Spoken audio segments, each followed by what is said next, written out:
Tonight, a sudden shift. For the first time, Canada calls for a ceasefire in the Israel-Hamas war.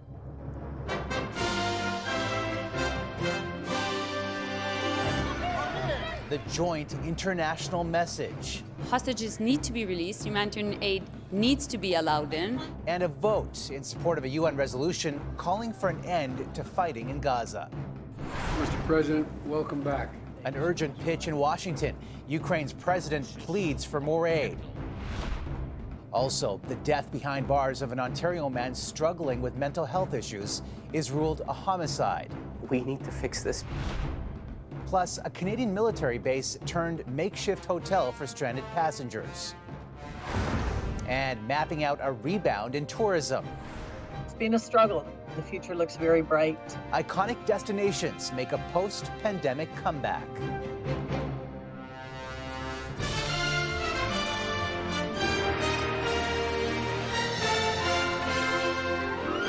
CTV National News with Omar Sachedina. Good evening, everyone. Canada sided with the majority at the United Nations today, voting in favor of demanding an immediate humanitarian ceasefire in Gaza. The non-binding resolution, which also calls for the immediate and unconditional release of all hostages, was agreed on by 153 of the UN's 193 members. 23 abstained, 7 were absent, and 10 voted against, including Israel and its biggest ally, the United States, whose president today used unusually strong language to warn Israel it was losing international support because of what Joe Biden called, quote, indiscriminate bombing. CTV's Heather Wright starts us off with a reaction to Canada's sudden policy shift. Barely a month old, baby Idris was born during a war that later killed him. Dozens more were injured after airstrikes hit several buildings in Rafah today, as Israel targets Hamas strongholds in the south. But as the war rages on, calls are growing louder for it to end. Today, the United Nations General Assembly passed a resolution calling for an immediate humanitarian ceasefire, with Canada voting in favor of the motion. The price of defeating Hamas cannot be the continuous suffering of Palestinian civilians. Earlier in the day, Canada released a lengthy joint statement with Australia and New Zealand that called for international efforts toward a sustainable ceasefire, but acknowledged that ceasefire cannot be one-sided. Hamas continues to hold hostages, use civilians as shields, and attack Israel. Hostages must be released immediately. But not all of that language was included in the UN resolution, something Israel's ambassador calls hypocritical. The time has come to put the blame where it belongs, on the shoulders of the Hamas monsters. But this resolution does not even condemn Hamas. It doesn't even mention Hamas. Canada's support for the non-binding resolution is a shift since the war started and a break from its long-standing position of voting with Israel on major resolutions. The National Council of Canadian Muslims called the vote an important milestone, but wants more concrete action in the future. It definitely took too long. There's been too much loss of life, and that continues at this moment, but a very important step. While the Centre for Israel and Jewish Affairs says Canada's position is cynical, fearing it will fuel more anti-Semitism in the country. We can anticipate that will embolden those that hold hate for Jews in their hearts, and we'll see that manifest on the streets here in Canada. Prime Minister Justin Trudeau says he spoke with Israeli Prime Minister Benjamin Netanyahu this morning, reiterating his call for a two-state solution. Canada is committed to ensuring that Israelis and Palestinians get to live in peace and security within internationally recognized borders. Israel has long said a ceasefire would only benefit Hamas and allow them to regroup. Today, Hamas welcomed the UN resolution, calling on the international community to keep pressuring Israel to follow it, without saying whether they would do the same. Omar. All right, Heather, thank you. To another major global conflict now, and a visit to Washington by the Ukrainian president. Volodymyr Zelenskyy is in a desperate battle for new American military funding, almost 2 years since the Russian invasion. In that time, the U.S. has sent $111 billion in aid to Ukraine, And now, as CTV's Washington Bureau Chief Joy Malvin reports, the U.S. Congress is divided on whether to spend more. Welcome back. Thank you so much. Returning to the White House, Ukraine's President Volodymyr Zelenskyy making a personal plea for more U.S. military aid. Are you confident you can persuade Congress to a much different reception on Capitol Hill. There were no standing ovations or wartime heroes welcome like last year. Skeptical Republicans are holding up the money. The U.S. has already given $111 billion to Ukraine already. Kyiv is asking for billions more. But Republicans are demanding big changes to curb the high levels of illegal border crossings at the southern border. The border is an absolute catastrophe. And this is because of the policies of this White House and this administration. We had 12,000 illegal crossings on one day last week alone. Hitting a wall of resistance, Republicans were not moved. It's hard to justify spending billions on Ukraine when we can't even support our own border security and our own national security here. Zelenskyy insists his country can and will win, but Ukraine's counteroffensive has struggled with a brutal winter fast approaching. And without U.S. support, ammunition will run out. What the president says would be a gift to Russia's Vladimir Putin. Putin is banking on the United States failing to deliver for Ukraine. We must prove him wrong. The president freed up $200 million for Ukraine, including powerful long-range missiles, but money and time is running out. With Ukraine's future at stake, Zelenskyy made it clear he will not give up territory for peace with Russia. That's insane, to be honest. I have a question to these people if they are ready to give up their children to terrorists. I think no. President Biden says he is willing to compromise, hoping to break the impasse, but it's unlikely a deal will be done before lawmakers go home for the holidays. Omar? All right, Joy, thanks.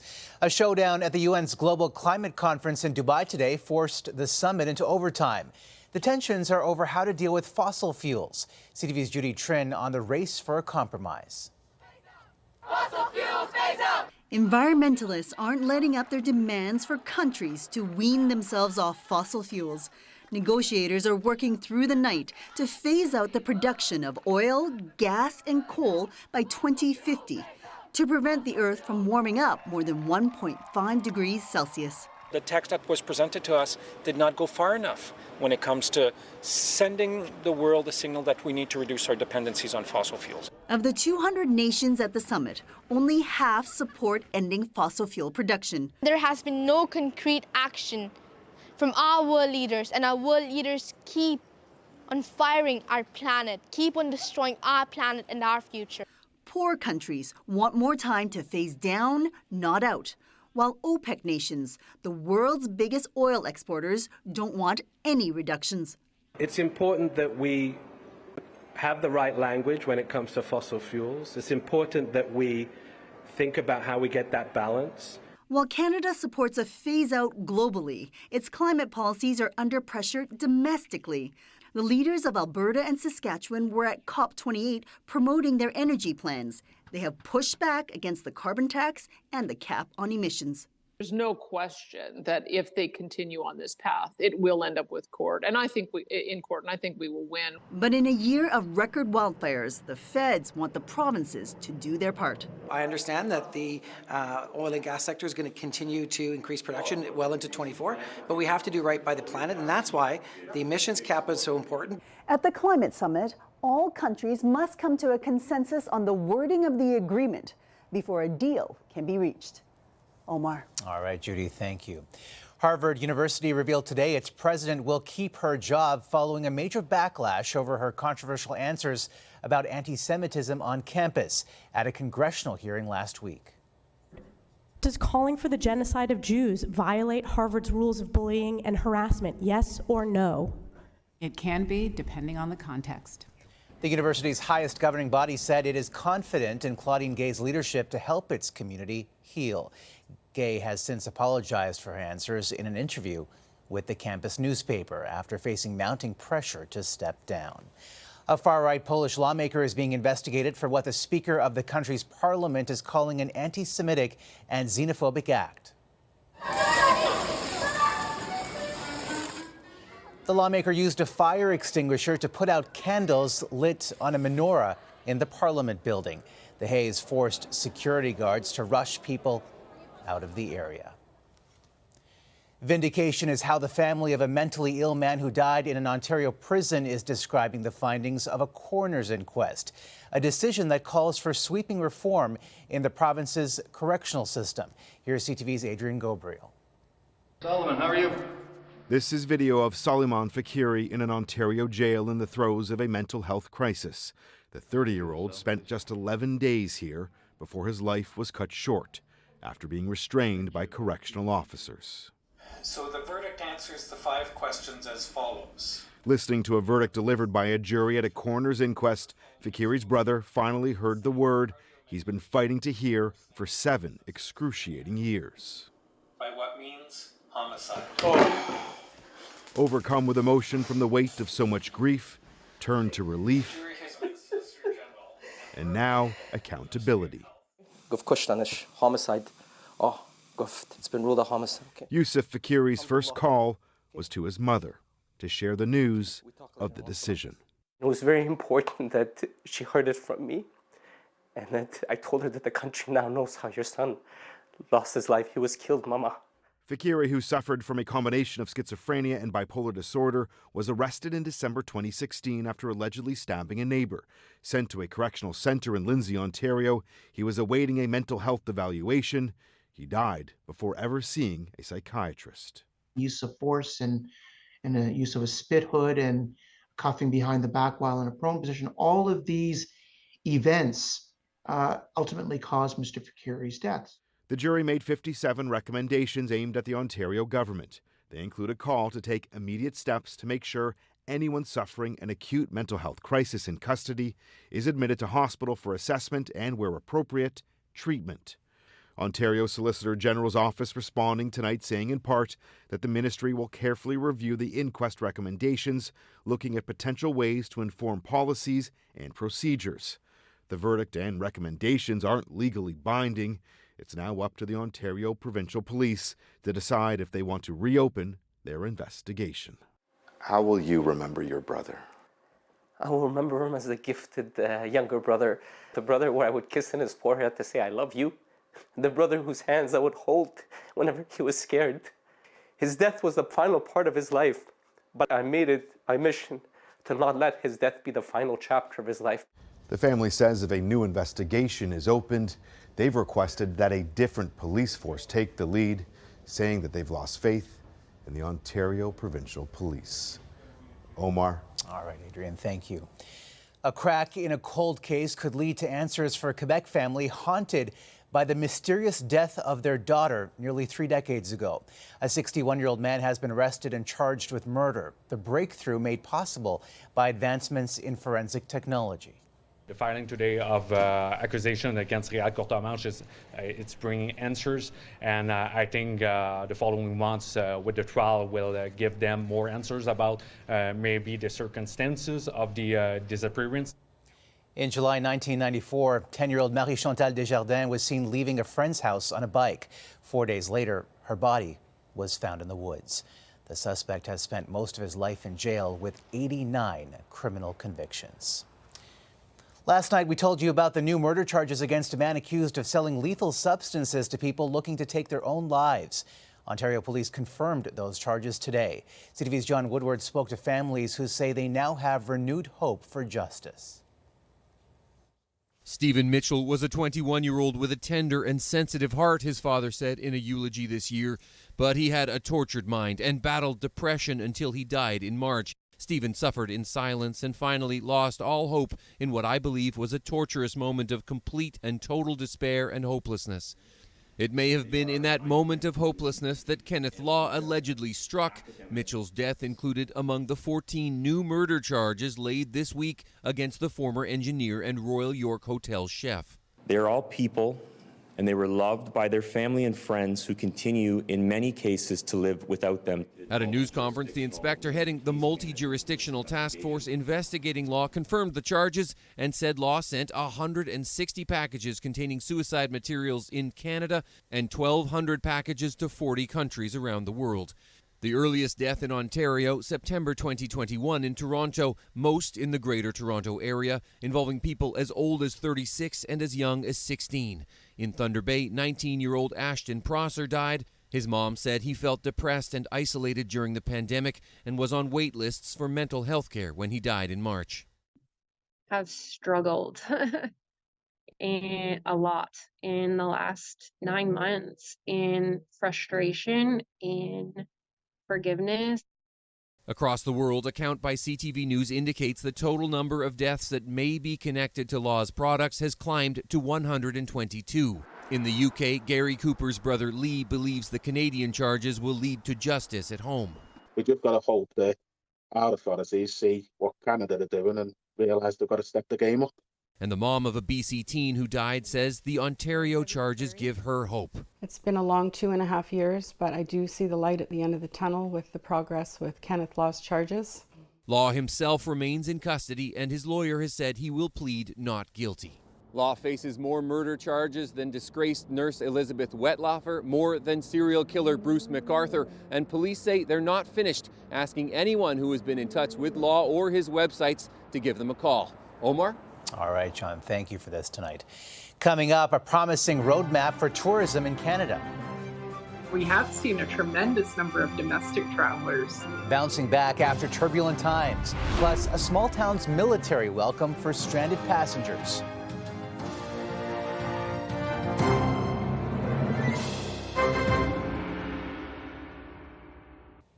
There are new signs of a recovery tonight for Canada's tourism industry, putting the country back on the map as one of the top destinations for travelers. CTV's Alberta Bureau Chief Bill Fortier on the tourism timeline and when the numbers could start beating pre-pandemic levels.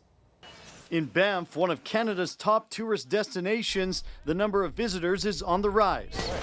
And that means more skiers and snowboarders. At Sunshine, we are again seeing that high pent-up demand to get on the slopes, to get skiing and snowboarding, and to carve up those memories. The same thing at Niagara Falls, where tourism plays a major role in the local, provincial, and national economies. It's more than the $2 billion in economic impact that the area sees every year. It's the 40,000 plus jobs that it creates. A new study shows 2023 was a bounce-back year across Canada's tourism industry, hit hard by the pandemic over the last few years. In 2019, tourism brought in around $105 billion, according to the federal agency Destination Canada. This year, $109.5 billion. More, but with inflation still slightly shy of pre-pandemic numbers. I think we'll move into a period of real growth beginning next year, but it will be very, very marginal. Domestic travel is rebounding faster than international tourism, but visitors from overseas are expected to return in big numbers starting in 2025. For us in particular, COVID was a killer. We rely mostly on international travelers. For this company that hosts polar bear and whale watching tours in Churchill, Manitoba, that trend is already noticeable. People are typically booking, a year or even 2 years out. So, it takes a while to realize those revenues, but the traction in the sales end certainly has picked up. Destination Canada predicts tourism revenue could grow to $160 billion per year by the end of this decade, but only if the country can build enough hotel rooms and hire enough staff to host that many tourists. Bill Fortier, CTV News, Edmonton. Still ahead, a massive drug bust. Police reel in tons of cocaine hidden in shipments of frozen tuna.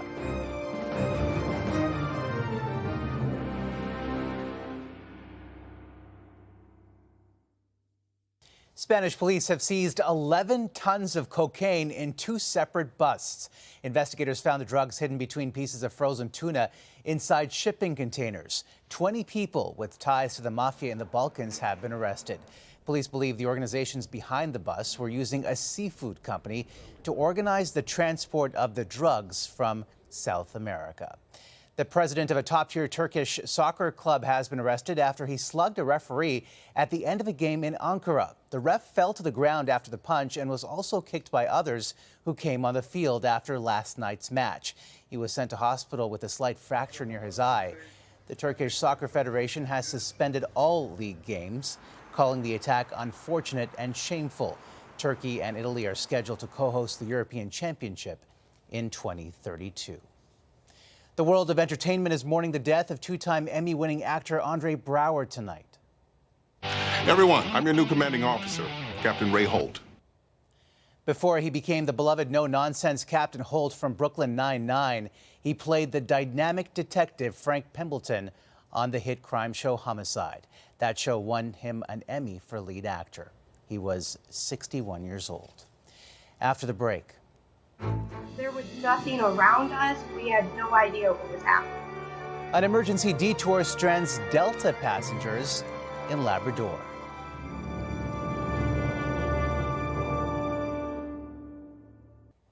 A remote Canadian military base became the site for an unplanned overnight pit stop for nearly 300 Delta passengers who were headed to Detroit. Here's CTV's Garrett Barry on their Atlantic adventure. It wasn't the sweet smell of home that most passengers dream of after a 9-hour flight, but a small military base in Labrador was home for almost 300 passengers overnight Sunday. Their Delta flight from Amsterdam to Detroit was forced to land in Happy Valley Goose Bay because of mechanical issues. It was a very small airport. We had nowhere, there was nothing around us. We had no idea what was happening. Passengers spent hours on the ground Sunday waiting for a rescue plane to arrive, only to learn that that plane that came to the rescue couldn't bring them home because of limits on flight crew working hours. The lid almost came off the plane. By then it was 3 a.m. So we had been on the plane for 12 hours at that time. At about 5 Monday morning, they made it here, a military building in Goose Bay. That became their home for just a couple of hours. Shortly afterwards, everybody was back up, went back to the airport, and finally took off. I never flown internationally before this, and I don't even want to ever fly internationally again because of how horrible this experience was for us. You flew a rescue plane here, and no one can make the call of, it's an emergency, fly the 3-hour flight back to Detroit, it's fine. No one can make that call. This province has a bit of a history taking in stranded passengers. The experience in Gander in the days after 9/11 has become immortalized in a Broadway musical. Goose Bay took 7 planes at that time, and this time, according to passengers who posted online, the stranded travelers got a bit of free pizza from the community for their troubles. Garrett Barry, CTV News, St. John's. Can always rely on that Atlantic Canadian hospitality. And that's a snapshot of this Tuesday for all of us at CTV National News. Thank you for watching. Good night, and see you tomorrow.